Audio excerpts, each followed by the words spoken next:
ওয়ালাইকুম আসসালাম। আসসালামু আলাইকুম। আমার নাম মনসুরা, রাধাপুর।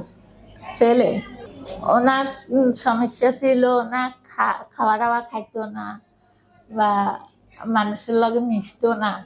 মানুষের দেখলে, বেশি মানুষ দেখলে ভয় পাইতো। আল্লাহ দিল উন্নতির দিকে আইস।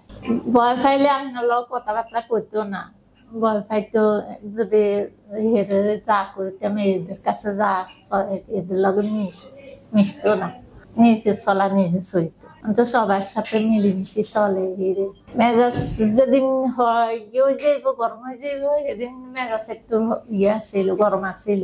মেজাজ টেজাজ ঠিক হয়েছে, বালার দিকে আসা লাগাই। ঘুম হয়, ঘুম হয়। আগে ঘুম আসছিল না, আগে দুপুরে ভাত খেয়ে শুতো না, ভাত খেয়ে শুতো না, এদিকে সেদিকে আঁকতো, করতো, অস্থির লাগতো। খানা দানা খাইতো না। এর বয়স হারে শরীরটা অন্য, উন্নত মানের অন্য, বয়স হারে সে ফুট হিসেবে বড় অন্য। এলাই ডাক্তারের কাছে আনছি।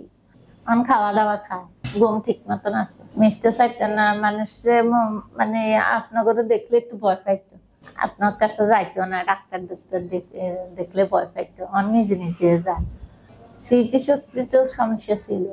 স্মৃতিশক্তি একটা কথা কই আবার করতো না, এই কথাটা এই কথা হয়েছে না কিছু, এগুলো করতে হইতো না। অন্তত উন্নত মানের দিকে আসে, অনেক করতে পারে। ডাক্তার ইমান আছে, ভালোর দিকে আছে।